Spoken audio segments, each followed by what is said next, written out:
क्या बात है।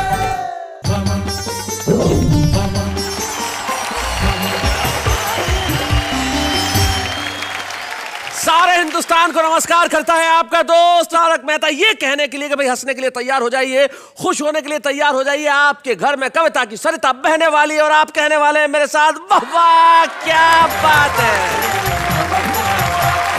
मेरे कपड़ों को देख के आपको लग रहा होगा जैसे मैं ससुराल जा रहा हूं। नहीं, चिंता मत कीजिए, मैं ऐसी किसी भी जगह जाने की कल्पना नहीं कर सकता जहां जाने की कल्पना मात्र से मेरे रोंगटे खड़े हो जाए। वैसे ससुराल तभी बनता है आदमी का जब एक पत्नी आती है। अब पत्नी जरूरी नहीं है कि खूबसूरत हो, और जब पत्नी खूबसूरत नहीं होती तब एक प्रसिद्ध हास्य कवि हैं श्री मधुप पांडे, उनकी कुछ पंक्तियां मुझे याद आती है। वो कहते हैं कि बदसूरत पत्नी बोली पति से, कितनी बार कहा मुआ पड़ोसी ताक झांक करता है, सुख चैन मेरा हरता है, खिड़की के पर्दे ला दोगे तो भला तुम्हारा क्या जावेगा। पति बोला क्यों कष्ट करूं मैं, एक बार तो उसको अपनी शक्ल दिखा दे।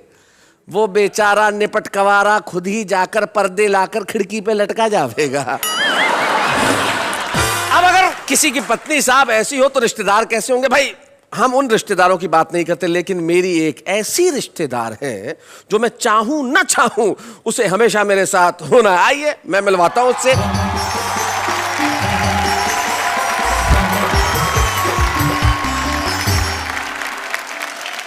अंजलि तारक मेहता आपका स्वागत करती हूँ। आपकी मतलब आपकी अंजलि तारक मेहता आपका स्वागत करती हूँ। That's better। मैं सुन रही थी कब से कि आप ससुराल के बारे में बात कर रहे थे। जी वैसे ही आज कपड़ों को देख के ससुराल याद आ गया। मैं ये पूछना चाहती हूँ कि जेल जाते वक्त लोग ऐसा क्यों बोलते हैं कि ससुराल जा रहे हैं। सिंपल सी बात है, जेल और ससुराल में कोई फर्क होता है क्या। न जेल आदमी अपनी इच्छा से जाता है, न ससुराल आदमी अपनी इच्छा से जाता है। और दोनों ही जगह की कुछ खास समानताएं होती है। जैसे कि जेल में भी वही खाना पड़ता है जो मिलता है, ससुराल में भी वही खाना पड़ता है जो मिलता है। जेल में एक जेलर होता है, ससुराल में एक ससुर होता है। जेल में जाने की तिथि नियत होती है, बाहर आने की कोई गारंटी नहीं। ससुराल से भी वापस निकलने की कोई गारंटी नहीं होती। जेल में भी साले होते हैं, ससुराल में भी साले होते हैं। ये काफी समानताएं हैं, लेकिन ससुराल में कुछ लोग ऐसे होते हैं जिनसे मिलके आपको अच्छा नहीं लगता, लेकिन हमारे साथी कुछ ऐसे हैं जिनसे मिलके न सिर्फ आपको अच्छा लगेगा बल्कि आप प्रसन्न होंगे। और ये कुछ सुनाएंगे ऐसा कि आप हंसते हंसते थक जाएंगे, लेकिन हंसते हंसते भी, खिलखिलाते हुए भी, कह के लगाते हुए भी और ठहाके लगाते हुए भी आप कहेंगे यही, वाह वाह क्या बात है। हमारे साथ हमारे 3 साथी बैठे और तीनों ही अरे मधुप जी, आप मधुप जी माफ करना, मुझे नहीं मालूम था आप आने वाले। मैंने अभी आपकी कविता सुनाई। आप वो तो नहीं सुनाने वाले ना। नहीं। हमारे साथ श्री मधुप पांडे हैं जो नागपुर से आए हैं और लगभग 45 सालों से हिंदी कवि सम्मेलन के मंचों पे कविता कर रहे हैं। भाई क्या बात है मधुप पांडे जी। मधुप पांडे जी के बाद तुक बैठे हुए हैं हर जी। आप एक बार ऐसे कीजिए। वाह वाह क्या बात है। ये क्या करवाया। पिछली बार मेरी पत्नी ने कहा था एक बार उनको बोलना ऐसे करके मैं उनकी अंगूठी का डिजाइन देख लूंगा। तुम्हारी ये सरलता जो है इस पे मैं मुग्ध हो जाता हूँ। अरे सरलता से तो याद आया, इनका तो नाम ही सरल है। फारूक सरल साहब, जो उत्तर प्रदेश में एक कस्बा है लखीमपुर खीरी, नाम सुना है तुमने कभी। अभी सुना। अरे वाह क्या बात है। अध्यापक हैं अभी या रिटायर हो गए सरल साहब। बस रिटायर होने ही वाला हूँ। मतलब खुद हो रहे हैं या सरकार कर रही है। खुद कौन होना चाहता है। बताइए कि किसे सबसे पहले बुलाया जाए। ये अंकल जो कब से चुपचाप बैठे हैं ना, उनको। अंकल क्या लाइनें कह दूं। जी बिल्कुल कहिए, आपको अंकल कहा तो बनता है आपका कहना। कि बुढ़ापे में जाए कहाँ, इश्क के मारे बुढ़ापे में जाए कहाँ, इश्क के मारे डाई से एक एक बाल रंग डाला, दाढ़ी को रंगने से मुंह भी हुआ काला, और फिर भी निगोड़ी ये शैतान की खाला, मुझे अंकल ही अंकल कह के पुकारे, बुढ़ापे में जाए कहाँ, इश्क के मारे। फारूक सरल साहब, मैं जानता हूं कि आपको अभी कुछ देर आराम की जरूरत है। ये अंकल से थोड़ा बाहर निकल आइए। हम चाहते हैं बुलाना उसे जो कुछ दिनों में अंकल बनने ही वाला है, हरजीत सिंह तुक। आइए।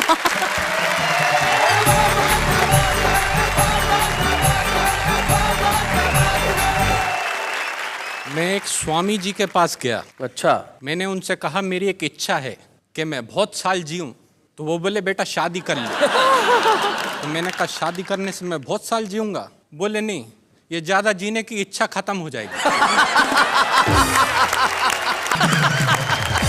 नहीं, मैंने स्वामी जी को बोला आप स्त्रियों के बारे में ऐसी बात कैसे कर सकते हैं? करेक्ट। स्त्रियों का सम्मान करना चाहिए। वो बोले हाँ बिल्कुल सही बात है। एक स्त्री होती है माँ, जो एक रोते हुए बच्चे को इस दुनिया में लेके आती है, वाह वाह।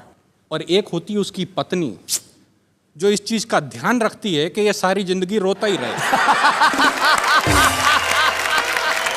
तो उसके बाद मैंने शादी कर ली, और शादी करने के बाद मेरे को समझ में आया कि शादी करने से पत्नी के साथ एक परिवार मिलता है, जिसको ससुराल कहते हैं। जी। तो मैं आपको एक एक करके कैरेक्टर के बारे में बताता हूँ। पहले कैरेक्टर है मेरे ससुर जी। बताइए। मेरे ससुर जी बहुत एहतियात बरतते हैं, सारे काम फूल प्रूफ करते हैं। जब उन्होंने मुझे अपना दामाद बनाया तो सबसे पहले मेरा बीमा कराया। अच्छा। लोगों ने कहा बीमा करा रहे हो, क्या कोई नया रिवाज चला रहे हो?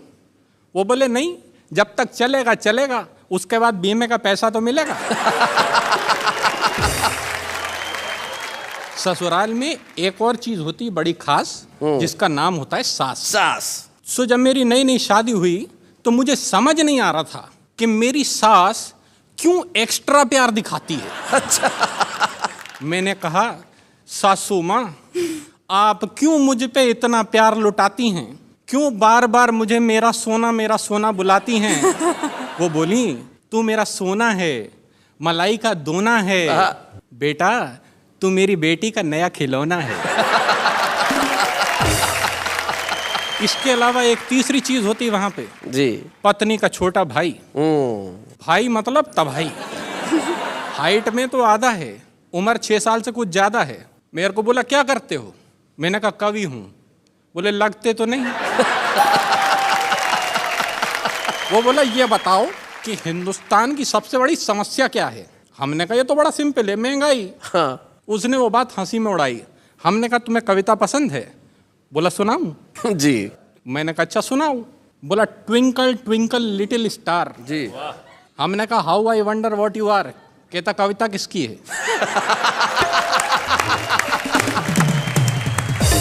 मैंने कहा तेरी है। कहता है तो मेरे हिसाब से सुनो। हाँ। Twinkle twinkle little star, Ram दीन के बच्चे 4, आने वाला है 5वां भाई, और तुम कह रहे हो बढ़ रही है महंगाई। क्या बात है। हमने कहा बहुत अच्छे। कहता है तो दूसरी सुनो। बोला Humpty Dumpty sat on a wall. अच्छा। Humpty Dumpty sat on a wall, देख रहा था गोरे गोरे गाल। वोट डालने गया ना भाई, फिर पूछता है देश की ये हालत किसने बनाई? क्या बात है, बहुत अच्छे, बहुत अच्छे। हमने कहा यार सेटायर ज्यादा हो रहा है, कुछ पारिवारिक सुनाओ। सेटायर ज्यादा हो रहा है। तो कहता अच्छा सुनो, जैक एंड जिल का फट गया दिल, आंखों से निकला वाटर, साथ साथ बैठ के सब टीवी देखते, नहीं बिगड़ती डॉटर। क्या बात है, वाह वाह वाह, बहुत अच्छे, बहुत बढ़िया। एक और महत्वपूर्ण अंग होता है ससुराल का पत्नी, जिसके होने की वजह से ससुराल होता है। बिल्कुल सही। तो मैं आपको अपनी पत्नी के बारे में बताता हूँ। मैं अपनी पत्नी से बहुत डरता हूँ। सारे कर्म उसके कहे अनुसार करता हूँ। हाँ। दुनिया इसे अच्छा नहीं मानती है, परंतु क्या करूं मित्रों, मेरी पत्नी जूडो कराटे जानती है। तो जब मेरी इस पत्नी ने मुझसे ये कहा कि लड़के का अंग्रेजी स्कूल में एडमिशन कराना है, मैंने कहा अंग्रेजी स्कूल में क्यों? वो बोली मुझे लड़के को कवि नहीं बनाना है। तो मुझे लड़के को लेके अंग्रेजी स्कूल जाना पड़ा। वहां जाकर लाइन में मैं हो गया खड़ा। 4 घंटे बाद मेरा नंबर आया। उसके बाद प्रिंसिपल ने मुझे अंदर बुलाया। बोली एक तालाब में 10 मछलियां थीं, 4 मर के पानी के साथ बह गईं, तालाब में कितनी मछलियां रह गईं? अच्छा। मैंने कहा इस क्वेश्चन में बाकी सारी बातें सही थीं, मगर आप तालाब पे क्या करने गई थी? वो बोली ये क्या बचपना है? मैंने कहा वही तो मैं कह रहा हूँ, एडमिशन मुझे नहीं मेरे लड़के को लेना है। वो बोली अच्छा ठीक है, जाने दीजिए, बाहर काउंटर पे 50,000 रुपया जमा करा दीजिए। मैंने कहा 50,000 रुपया? 50,000 रुपया तो कभी मेरी इंजीनियरिंग की फीस नहीं आई है। वो बोली मिस्टर ये इंजीनियरिंग नहीं प्राइमरी की पढ़ाई है। क्या बात है। मुझे अपनी पत्नी का ध्यान आया, मैंने लड़के का उस स्कूल में एडमिशन कराया हाँ। और उसे पढ़ाने लिखाने का हुआ ये परिणाम है। आज पढ़े लिखे बेरोजगारों की लिस्ट में उसका भी नाम है। भला हो परिवार नियोजन वालों का जिनके कारण एक ही लाल है, जिसे पढ़ाने में ये तुक तुक हो गया कंगाल है। जहां कमर टूट जाती है एक बच्चे को पढ़ाने में, सदियां लगेंगी उस देश को साक्षर बनाने में। भाई वाह वाह वाह, क्या बहुत बात अच्छा, है। भाई बहुत बढ़िया। क्या बात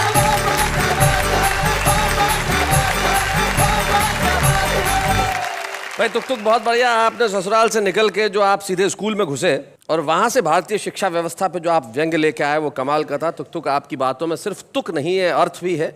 और आपका ये कहना बिल्कुल व्यर्थ नहीं है। जो आप कह रहे हैं वो बहुत मुफीद कह रहे हैं, बहुत सच्चा कह रहे हैं, बहुत अच्छा कह रहे हैं। आपके लिए वाह वाह, क्या बात है।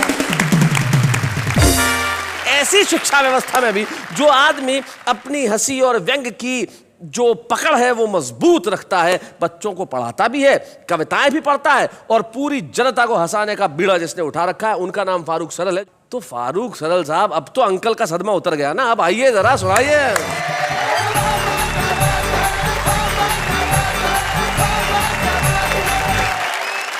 तुक तुक जी ने बताया कि ससुराल तभी जाया जा सकता है जब एक अदद पत्नी हो। पत्नी मिलना बहुत मुश्किल है, लेकिन उसके लिए बहुत सारे तरीके हैं। समाचार पत्र में विज्ञापन दिए जाते हैं, टीवी पर विज्ञापन दिए जाते हैं। जी, मैं भी अपने एक योग्य पुत्र के लिए वैवाहिक विज्ञापन दे रहा हूँ। उसमें पुत्र की योग्यताएं और जी। विवाह की शर्तें कि मेरा लड़का है लाखों में एक, साफ दिल का है नीयत का नेक, ऊंचे कुल का है सुंदर लुगाई चाहिए, बकरा बिकाऊ है कसाई चाहिए।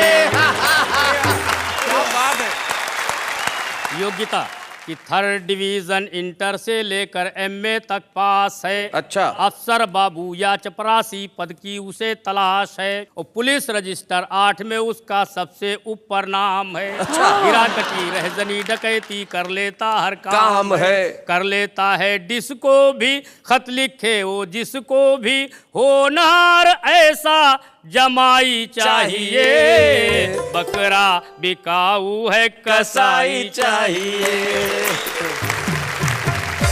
विशेष योग्यता कि शुद्ध स्वदेशी खद्दर के वो पहने वस्त्र फकीरी है। अच्छा। दारू की भट्टी पर चलती उसकी दादागिरी है। और भूतपूर्व कॉलेज का नेता पूरे शहर में धाक है, इसी से अपने खानदान की सबसे ऊंची नाक है। तो हो दामाद बनाना तो फौरन ही आ जाना, ऐसा जिसे बौड़म हर जाई चाहिए, बकरा बिकाऊ है कसाई चाहिए। विवाह की शर्तें जी, कि हाथ थमा दूं बेटे का उसकी बेटी के हाथ में, 5 लाख की रकम नकद जो लाए अपने साथ में, और फ्रिज टीवी लूं कार साथ में, नहीं जरा भी झूठ है, लेकिन इसमें 4 माह तक 15% छूट है। लड़की मत दिखलाए और फोटो मत भिजवाए, बस मुझको तो नोटों से सगाई चाहिए, बकरा बिकाऊ है कसाई चाहिए। सबसे अंत में लिखा होता है पता कि शहर अनोखा, बात पता कुछ मुश्किल नहीं लगा पाना, पूरा ब्यौरा मिल जाएगा सीधे कोतवाली आना। 10 रुपया मुंशी को देना हम तक वो पहुंचा देगा, 2 रुपया लेकर के जेलर फौरन तुम्हें मिला देगा। बस इतनी मजबूरी है लेकिन जरूरी है, पहले सगाई के रिहाई चाहिए, बकरा बिकाऊ है कसाई चाहिए। इतनी जगह जगह विज्ञापन दे रहे हैं, जरा तनिक इधर भी देखिए, क्या ख्याल क्या है? देखिए, ऐसा नहीं है पत्नियों पर ही व्यंग्य किए जाते हैं। इस समय हम लोगों की हालत ऐसी नहीं है कि इन पर व्यंग्य किया जाए जी, बल्कि ये सारी बातें इनकी माननी चाहिए महिलाओं की। हाँ, अगर ऐसा नहीं करेंगे तो क्या क्या हो सकता है मैं बता रहा हूँ। मैं इनका पक्ष रख रहा हूँ। अच्छा, इनका पक्ष रखे कि मुझको बलम जो सताओगे, मुझको बलम जो सताओगे, तो जेल में ही तसला बजाओगे। तो जैसा कहे करो तुम वैसा रंग ढंग बदलो सैया। अच्छा, मेरे साथ में ईलू ईलू गाओ छैया छैया। और झाड़ू पोछा करो सवेरे उठ के चाय बनाओ। और पहले बर्तन साफ करो फिर कभी सम्मेलन जाओ। नहीं मानोगे कहा तो पछताओगे, जेल में ही तसला बजाओगे। ये सावधानी बहुत जरूरी, बाहर निकलते। Very good, very good. Delhi, Mumbai, Poona, Patna, Chennai या गुवाहाटी, मोटी पतली काली गोरी लंबी हो या नाटी, और कैसी भी हो छमक छल्लो छैल छबीली बाकी, और किसी कलमुही से भी तुमने की जो ताका झांकी, कहीं राह में जो नए ना लड़ाओगे तो जेल में ही तसला बजाओगे। इस समय हम पुरुषों के पक्ष में कोई है नहीं, बहुत सावधानी बरतनी है। न्यायालय, सरकार, पुलिस, अखबार, मीडिया जाने। अच्छा। नारी, अबला, उत्पीड़ित, असहाय, दलित जग माने। ओहो। और मानेगा ये कौन कि हमने डांटा है फटकारा, और किससे जाकर कहोगे तुमको पत्नी ने है मारा। कहीं ढूंढे गवाही न पाओगे, जेल में ही फैसला बजाओगे। मुझको भला मुझो सताओगे, जेल में ही फैसला बजाओगे। फारूक साहब, आपके लिए दिल से वाह वाह, क्या बात है। वाह वाह फारूक साहब, आपके गीत का क्या असर हुआ कन्या पे कि फारूक अंकल से सीधे फारूक साहब हो गए। भाई वाह वाह वाह, इसे कहते हैं तात्कालिक असर गीत का। नहीं, पर गलत बात है। गलत बात है सरदार जी। शादी करने के लिए क्वालिफिकेशन नहीं चाहिए होती, ये सोच की बात है जी। एक बार एक कौवे ने जाके शेरनी को प्रपोज कर दिया। कौवे ने शेरनी को प्रपोज किया। कर सकते, क्या दिक्कत है। जी। शेरनी बोली कौवे को, तू अपनी शक्ल देख, अपना रंग देख, अपना साइज देख। कौवा बोला ये सब साइड में रख, मेरा कॉन्फिडेंस देख। कॉन्फिडेंस किसको कहते हैं? देखो, एक चूहा तेजी से दौड़ा चला जा रहा था तो बंदर ने पूछा कहां जा रहे हो, क्यों इतना घबरा रहे हो? तो चूहे ने कहा बताऊं, बहुत बड़ा चक्कर है, शेर की बीवी घर से भाग गई है, शक अपने ऊपर है। मधुप जी निश्चित तौर पे एक ऐसे कवि है जिनकी ताकत उनके श्रोता रहे हैं, और मुझे याद है वो जमाना जब डंका बोला करता था मधुप पांडे। हिंदी कवि सम्मेलन महाराष्ट्र में मतलब मधुप पांडे। आज भी उनकी वही चमक बाकी है, वही दमक बाकी है, आवाज में वही खनक बाकी है, और आपके लिए हमारे पास वही तालियां बाकी है। मधुप पांडे जी आइए।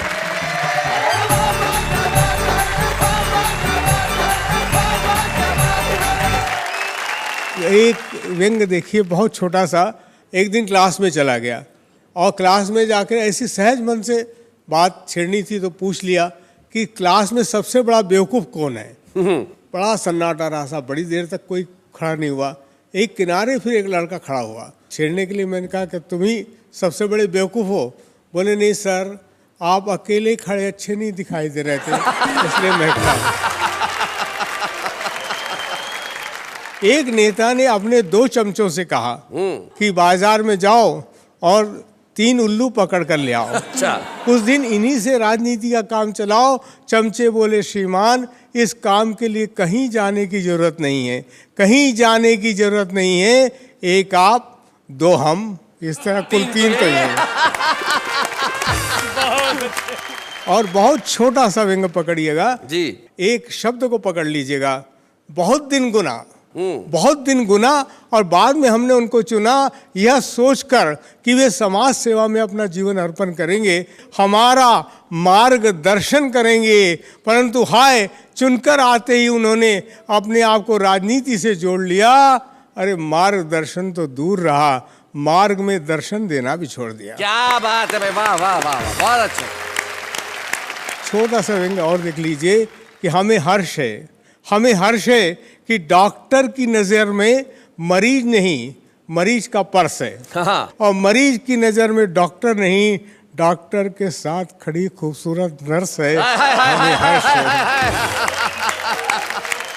जब ससुराल की बात छेड़ दी इन्होंने तो एक अंश इन्होंने सुना दिया जी। क्या क्या पराक्रम कर सकती है पत्नी जी। विदा समय में माँ की बहुत लाडली बेटी फूट फूट रोती थी ऐसे, मरघट को जाती हो जैसे। अच्छा। तो दुखी बाप ने गले लगाकर कहा उसे बहुत समझाकर, तो बेटी बोली, दुख दर्द सब सह जाऊंगी, पर मेरे बापू ये माँ के बिन ना रह पाऊंगी, माँ के बिन ना रह पाऊंगी। तो बापू बोला, बेटी तू अब जाते जाते इतना सुख मुझको भी दे जा, पति घर अपने साथ साथ ही अपनी इस माँ को भी ले जा।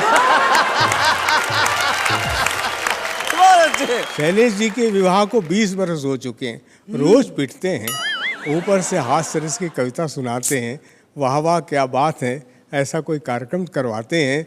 अजी ये तो हम हैं, इतनी बड़ी रिस्क उठा रहे हैं, अभी अभी पिट कर आए हैं और फिर पिटने जा रहे हैं। ये शैलेश जी अनुमति दें तो एक कविता सुनाना जी, चाहता एक वो कविता जो आपकी आतंकवादी वाली कविता है वो जरूर सुनाएं। आतंकवाद पे बहुत बहुत बहुत आपने पढ़ा होगा और पूरा विश्व परेशान है। एक बहुत सामान्य हल जी, हंसते हंसते मैंने बता दिया है। 2 छंद हास्य के हैं, एक करुणा का सुनने का प्रयास कीजिएगा। अरे मैंने कहा आतंकवाद, अरे आतंकवाद है तो फिर आतंकवादी से सीधे बात कर लेते हैं। अरे आतंकवादी, तू एक बार, बस एक बार कर ले शादी। तू एक बार अगर शादी के फंदे में झूल जाएगा तो बच्चों ये सारी अपनी अकड़ भूल जाएगा, अपनी अकड़ भूल जाएगा। वैसे भुक्तभोगियों ने विवाह के बाद पत्नी के चेहरे को लेकर जो बात कही है वो बिल्कुल सही है। याद करके ही तबीयत घबराती है। कहा है कि विवाह के पहले वर्ष पत्नी चंद्रमुखी जी, दूसरे वर्ष सूरजमुखी और तीसरे वर्ष ज्वालामुखी नजर आती है। सुन सुनकर सिर चकराता है। विवाह के पहले वर्ष पति प्राणनाथ, दूसरे वर्ष नाथ और तीसरे वर्ष तो अनाथ ही हो जाता है। परंतु यही पत्नी कैसे रूप में उस आतंकवादी को परावर्तित कर सकती है अपने मन के तेवर को, ये बात देखिए कैसे मैं उसमें पिरोने का प्रयास किया। और विश्वास मान, जब तेरी पत्नी के पेट में अंकुरित होगा तेरा अंश, तेरा वंश, तेरा बच्चा, तुझे लगेगा बहुत अच्छा। फिर बच्चे के जन्म की खुशी, प्रसव की अनवरत यातना के बाद पत्नी के चेहरे पर उभरी हल्की सी हंसी, ये सब तेरे जीवन के अंग हो जाएंगे। किसी गजल के मिसरे, किसी गीत के छंद हो जाएंगे। क्या बात, किसी गजल के मिसरे, किसी गीत के छंद हो जाएंगे। फिर तेरे कानों में गूंजेंगे तेरे बच्चे के मोहक मधुर बोल, बच्चे का तुतलाना और तुतला कर गाना, खिलौने कुछ छुंदल लाना, भालू अलबंदल लाना, हमसे नहीं बिछुल जाना, पापा जल्दी खिलाना। क्या बात है, वाह वाह वाह वाह वाह वाह वाह, बहुत अच्छे। बता, जब तेरे कानों में गूंजेगी तेरे मासूम बच्चे की तुतलाती बोली, तो क्या तेरी बंदूक किसी के सीने में उतार पाएगी गोली? वाह वाह वाह वाह वाह, बहुत अच्छे भाई, बहुत बढ़िया। क्या बात है मधुप जी भाई, वाह, आपने कमाल कर दिया। और जिस तरह की कविताएं सुनाई, हास्य से आप जो करुणा पे आए, बड़ा कमाल का था। और आपने ऐसी कुछ बातें सुनाई जो सिर्फ सुनी ही नहीं जाएंगी, सारे मुल्क में याद भी रखी जाएंगी। और ये आपका प्यार है कि आप ऐसी स्थिति में भी यहाँ तक आए। मैं आपसे कुछ पूछना चाहती हूँ। आप इसके सिवाय करती भी क्या है? पूछिए पूछिए पूछिए। Thank you. मैं ये पूछना चाहती हूँ कि आप विश्व भर में जाके कविताएं पढ़ते हैं, प्रोग्राम्स करते हैं, यहाँ पे हमारे वाह वाह क्या बात है के मंच पे कविताएं सुनते हैं जी, कभी आप कुछ मिस करते हैं? मैं बहुत मिस करता हूँ ऐसे कवियों को जिन्हें मैंने बचपन में देखा सुना, और दुर्भाग्यवश वो आज हमारे बीच नहीं है। लेकिन कवि कभी मरता नहीं है, क्योंकि उसकी कविता हमेशा अमर होती है। तो आज मैं खुद को और आप सबको एक ऐसा खास मौका देने जा रहा हूं जिसमें हम एक ऐसे कवि की रचना सुनेंगे जो हिंदी हास्य कविता का सिरमौर था। एक ऐसे कवि जिनका नाम था श्री ओम प्रकाश आदित्य। और आज उनकी विशिष्ट कविता को पढ़ने के लिए हमारे पास एक विशिष्ट अभिनेता उपस्थित है, एक खास मेहमान, लापता गंज के मुकुंद लाल यानी कि दोहिता अश्वगौड़।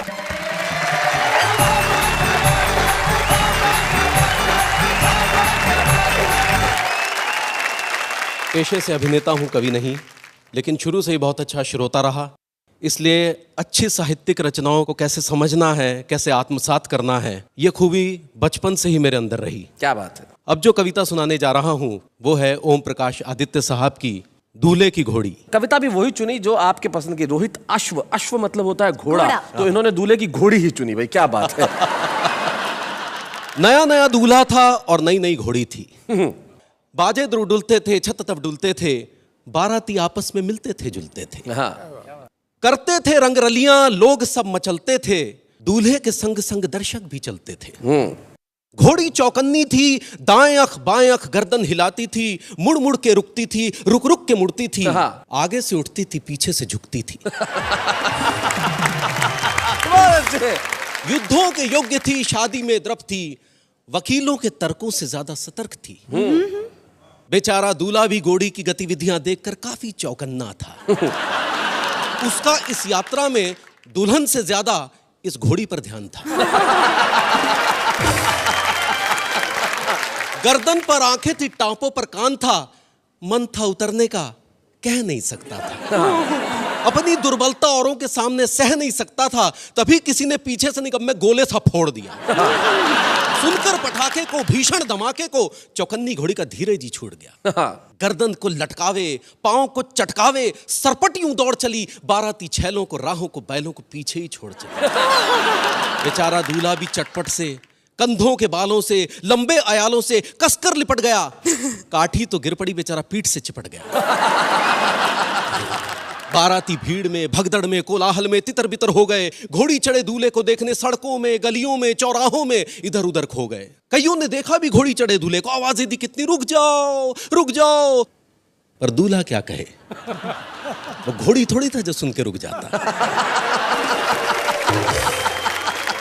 घोड़ी चलचित्र सी, कुल के कुपात्र सी, आवारा छात्र सी, मन की उमंग सी, उछल तरंग सी, सरपट यूं दौड़ी थी, लगता था कि जग में घोड़ी ही घोड़ी थी। क्या बात है, वाह वाह वाह, बहुत अच्छे।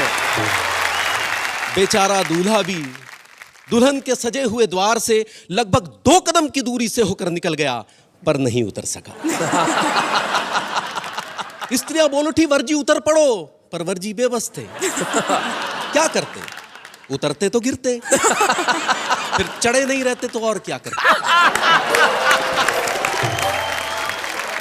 दूल्हा ये सोचे था रुक जाए तो उतरूं, और घोड़ी ये सोचे थी ये उतरे तो रुकूं। वर को घोड़ी का डर, घोड़ी को वर का डर, डर को डर पकड़े था, ये उसको जकड़े थी, वो उसको जकड़े। क्या बात है, वाह वाह वाह वाह, बहुत बढ़िया।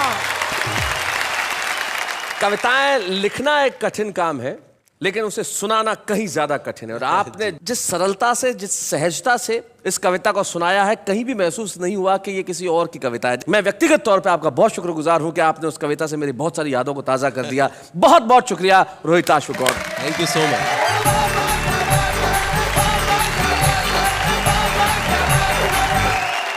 रोहिताश्व जी ने कितनी बेहतरीन तरीके से कविता पढ़ी। बेशक। क्या आज भी ऐसे कविताएं लिखी जाती है? देखिए, कविताएं ऐसी लिखी जाती है या नहीं, ये एक बहस का विषय हो सकता है, लेकिन सबसे बड़ी चीज ये है कि कविताएं लिखी जा रही हैं। ऐसे बहुत सारे छुपे रुस्तम हैं जो न जाने कहां कहां, छोटे छोटे गांवों में, कस्बों में है, लेकिन बहुत अच्छी कविताएं लिख रहे हैं। और आज एक बेहद छोटे से गांव मध्य प्रदेश में बेटमा से हमारे बीच में एक ऐसा कवि आता है जिसमें भरपूर संभावना है। वो आज छुपा रुस्तम जरूर है, लेकिन निश्चित तौर पर कल वो एक बड़ा नाम होगा। संजय खत्री, बेटमा से।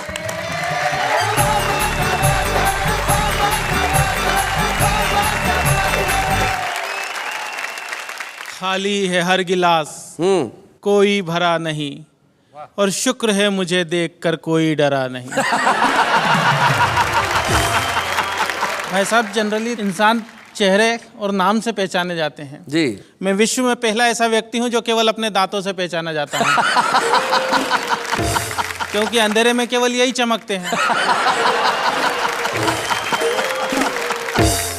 चलिए यहीं से शुरुआत करता हूँ कि एक बार बिना कुछ लिखे हम मंच पर जाकर चीखे कि मैं भ्रष्टाचार मिटा दूंगा, इन घूसखोरों को धूल चटा दूंगा, मैं करूंगा सही और गलत में पूरी ईमानदारी से भेद, और तब तक चैन से नहीं बैठूंगा जब तक नहीं कर दूं इस काले धन को सफेद। अच्छा, बहुत अच्छे।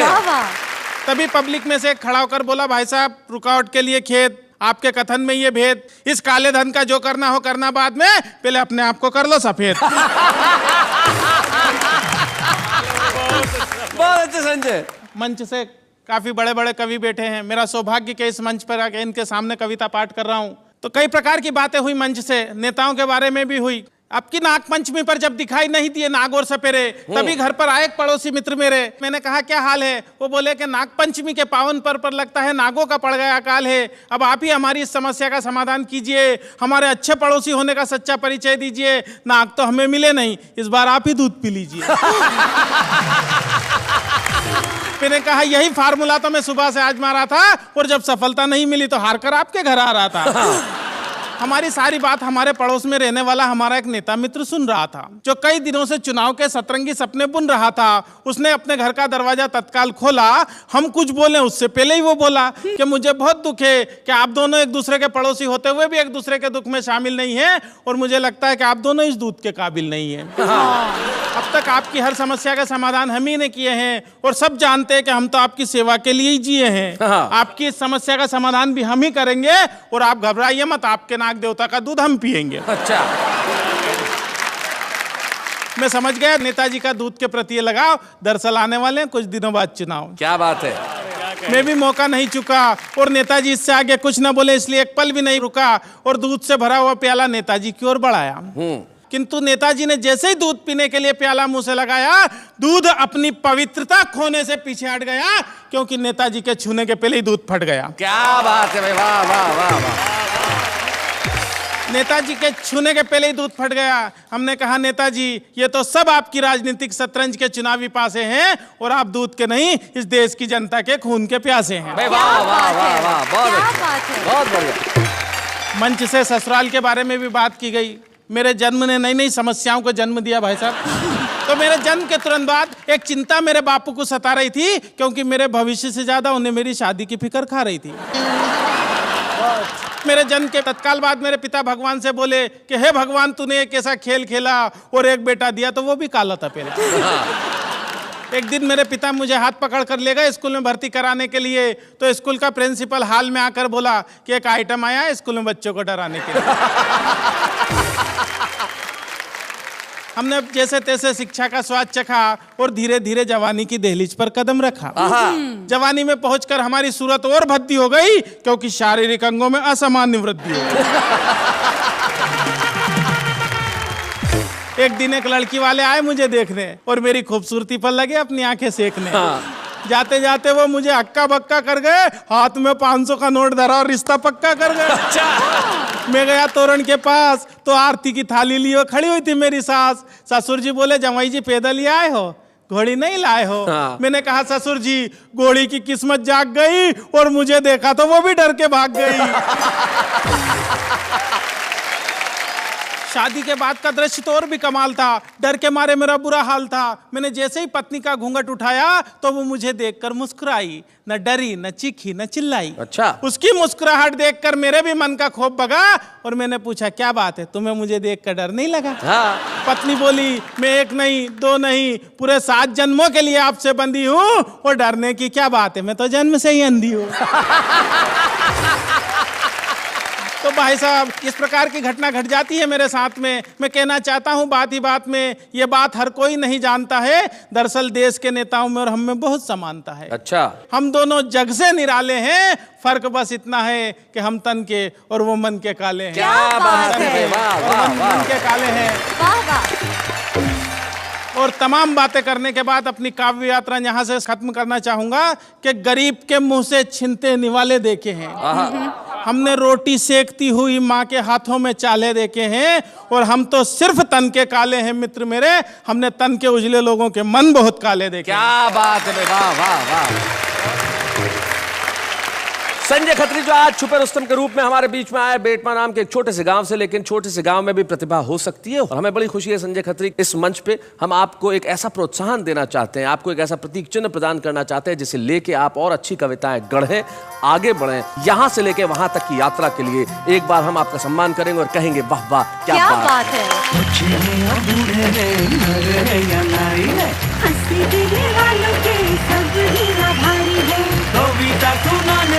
अब सबके साथ है। जब कोई नई प्रतिभा आगे बढ़ती है तो हमें बड़ी खुशी होती है, और जब नई प्रतिभा किसी छोटी जगह से आती है तो ज्यादा खुशी होती है। इस देश के हर गांव, हर शहर, हर गली, हर कूचे, हर मोहल्ले में बसने वाले हर छुपे रुस्तम को हम करते हैं प्रणाम। लेकिन इस वक्त एक अल्प विराम।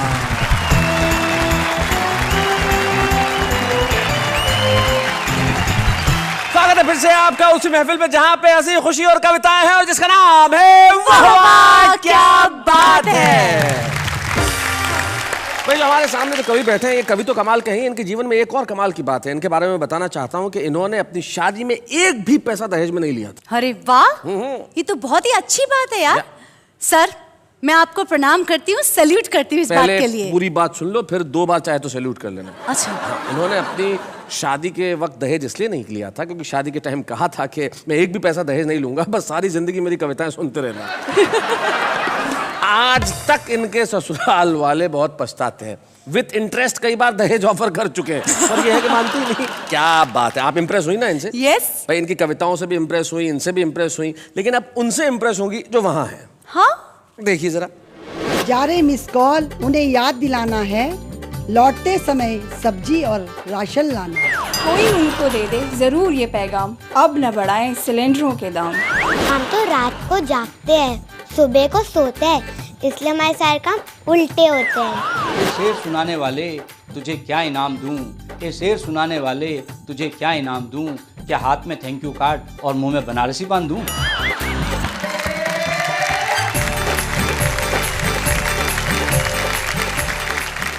तो भाई ये है हमारे आम आदमी जिनकी कविताएं उनके दिलों में बिल्कुल सहज रूप में पलती है, जैसा सोचते हैं वैसा कहते हैं। और हमें बड़ी खुशी है कि हमारे साथ एक ऐसे कवि हैं जो पिछले कई वर्षों से जैसा दिख रहा है वो वैसा ही लिख रहे हैं। 40 साल से जिनकी कविता एक अखबार में लगातार छप रही है और देश की जनता का प्यार वो पा रहे हैं और उन्हें अपनी कविताओं का प्यार दे रहे हैं। वाह वाह क्या बात है, गौरवान्वित है कि आज हम इस मंच पे श्री मधुप पांडे का स्वागत करना चाहते हैं। आइए हम मिलकर अभिनंदन करें श्री मधुप पांडे।